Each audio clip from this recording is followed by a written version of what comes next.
नमस्कार,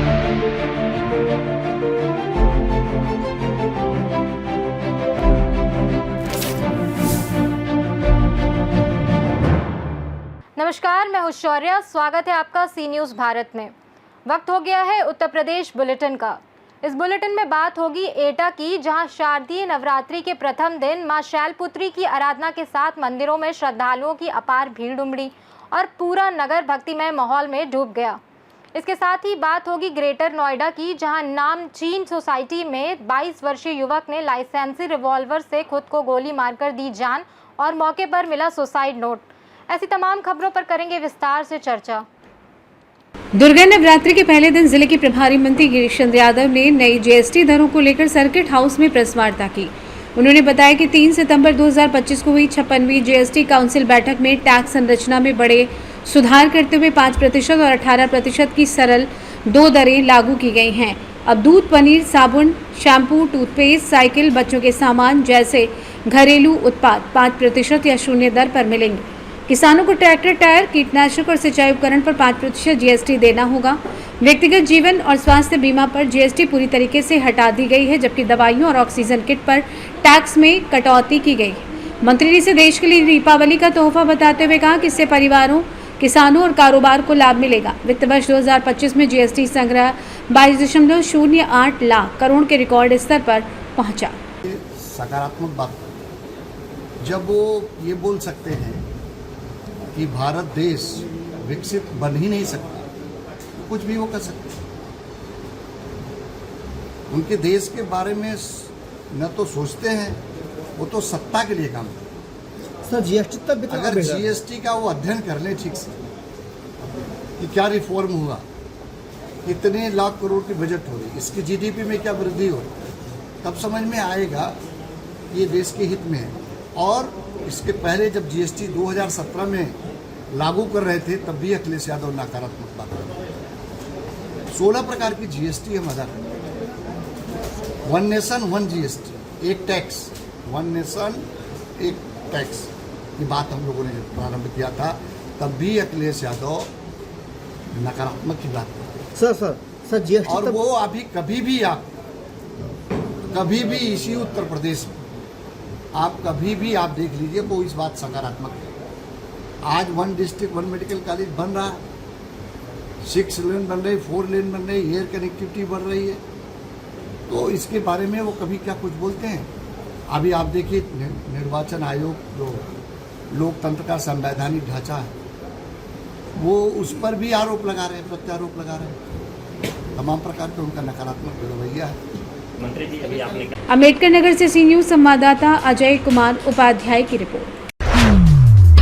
शारदीय नवरात्रि के प्रथम दिन माता शैलपुत्री की पूजा, मंदिरों में उमड़ी भक्तों की भीड़। बता दें कि शारदीय नवरात्रि के शुभारंभ के साथ नगर मंदिरों में सुबह से ही श्रद्धालुओं की भीड़ उमड़ पड़ी। मां दुर्गा की प्रतिमाओं और मंदिरों को आकर्षक रोशनी व फूल मालाओं से सजाया गया। श्रद्धालुओं ने विधिवत पूजन कर माता रानी से परिवार की सुख समृद्धि की कामना की। नवरात्रि के पहले दिन मां शैलपुत्री की पूजा अर्चना की गई। पंडित राम गोपाल द्वारा वैदिक मंत्रोच्चारणों के बीच कलश स्थापना और दुर्गा सप्तशती का पाठ संपन्न हुआ। भक्तों ने व्रत रखकर दिन भर माता के भजन कीर्तन में समय व्यतीत किया। महिलाओं ने घर घर में घाट स्थापित कर देवी पाठ शुरू किया। नगर के प्रमुख दुर्गा मंदिर, माता काली मंदिर और पथवारी मंदिर सहित अन्य शक्ति स्थलों पर विशेष भीड़ देखने को मिली।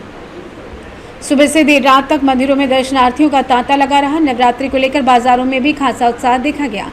पूजन सामग्री, चुनरी, नारियल, धूपबत्ती और सजावटी सामान की दुकानों पर रौनक रही। सुरक्षा व्यवस्था के दृष्टिगत प्रशासन और पुलिस बल तैनात रहे। भक्तिमय माहौल में नगर में ऐसा लगा मानो चारों ओर आस्था की गंगा बह रही हो। नवरात्रि की इस पावन शुरुआत पर श्रद्धा और भक्ति का अनोखा संगम देखने को मिला। एटा से सी न्यूज़ संवाददाता आकाश वासनेव की रिपोर्ट।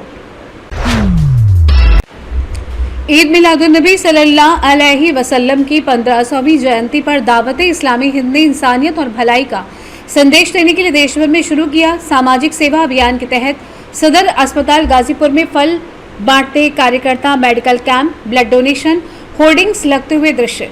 दावते इस्लामी हिंद गरीब नवाज रिलीफ फाउंडेशन की ओर से देश भर में अस्पतालों, अनाथालयों और जेलों में जरूरतमंदों को फल और खाद्य पैकेट वितरित किए जा रहे हैं। गरीब और मजलूमों की मदद के साथ साथ मुफ्त मेडिकल कैंप और ब्लड डोनेशन शिविर भी लगाए गए हैं, जहां बड़ी संख्या में लोग पहुंचे। हमारा मकसद है पैगंबर रहमत की इंसानियत और मोहब्बत का पैगाम आम करना, ताकि समाज में भाईचारा और हमदर्दी की भावना मजबूत हो।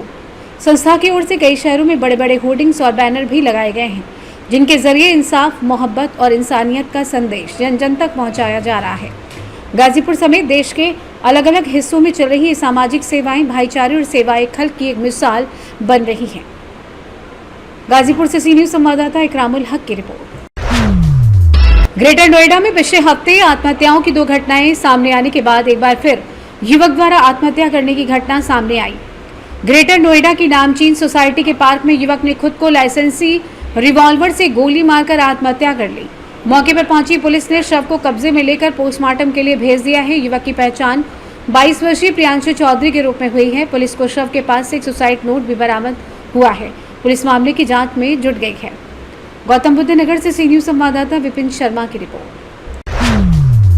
प्रयागराज के उतराव थाना क्षेत्र के बरेठी नया कापुरा में एक विवाहिता का फांसी के फंदे से लटकता शव मिला है। मृतका के पिता ने ससुरालजनों पर हत्या कर शव को फांसी के फंदे पर लटकाने का आरोप लगाया है। पुलिस मामले की जांच पड़ताल में जुटी हुई है। कुछ लोगों को हिरासत में भी लिया गया है।